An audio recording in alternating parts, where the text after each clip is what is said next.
So வசியம், மோகனம், தம்பனம். தம்பனம் ஏன் இன்றைக்கி பேசுகிறேன்னா, இன்றைக்கி வெட்னஸ்டே. ஸோ இன்றைக்கி ஆரம்பிக்கலாம் அப்படின்னு. தம்பனம் வெட்னஸ்டே தான் பெரும்பாலும் பண்ணுவாங்க. இந்த தம்பனம் எதிரியை ஸ்தம்பிக்க செய்கிறது, நமக்கு நடக்கக்கூடிய கெட்டதை ஸ்தம்பிக்க செய்கிறது தான் ஸ்தம்பனம்.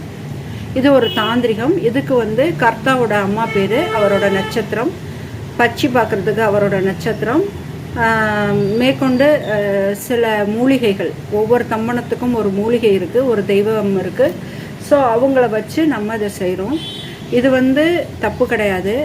ஒருத்தன் எதிரி, அவனை நம்ம எதிர்க்க முடியாது, அவன் ரொம்ப பலசாலியாக இருக்கான், மக்கள் செல்வாக்கு, இன்னும் நிறைய விஷயம், ஆனால் நம்ம ஒன்றுமே பண்ணலை, நம்மளை சும்மா டிஸ்டர்ப் பண்ணிகிட்ருக்கான், நம்ம நிம்மதி அவனால் போகுது அப்படிங்கிற பட்சத்தில் எதிரி தம்பனம் எடுத்துக்கலாம்.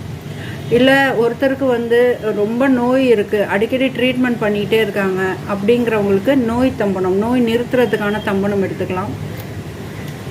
தொடர்ந்து வீட்டில்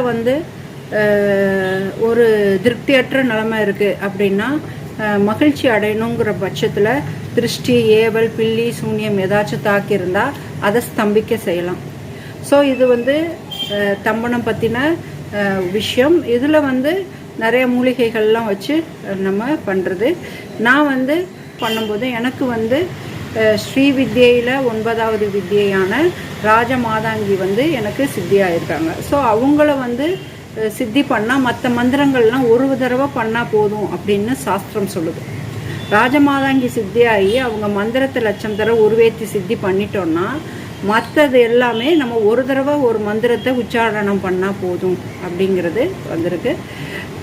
ஸோ இதுதான் அஷ்டகர்மம் அப்படிங்கிறது 8 வகையான விஷயம். அதை நான் இன்னொரு வீடியோவில் சொல்கிறேன். ஸோ யாருக்காச்சும் தம்பனம் செய்யணும், எதிரி தொல்லை இருக்குது, நோய் தொல்லை இருக்குது, இல்லைன்னா அந்த மாதிரி இருக்குது, இல்லை ரொம்ப ஏவல், பில்லி, சூன்யமோ, கெட்ட கனவு, ஏதோ ஒன்று. தம்பனம் அப்படிங்கிறது எதுக்கு அப்படின்னா, தொடர்ந்து ஒரு கெட்ட சூழல் நடந்துக்கிட்டே இருக்குது, அதை ஸ்தம்பிக்க செய்யணும், நடக்க விடாமல் செய்யணும். அதுக்கு தான் ஸ்தம்பனம் அப்படின்னு சொல்லுவாங்க. வேணுங்கிறவங்க காண்டாக்ட் பண்ணலாம். நன்றி, வணக்கம். சப்ஸ்கிரைப் பண்ணுங்கள், ஷேர் பண்ணுங்கள். தேங்க்யூ.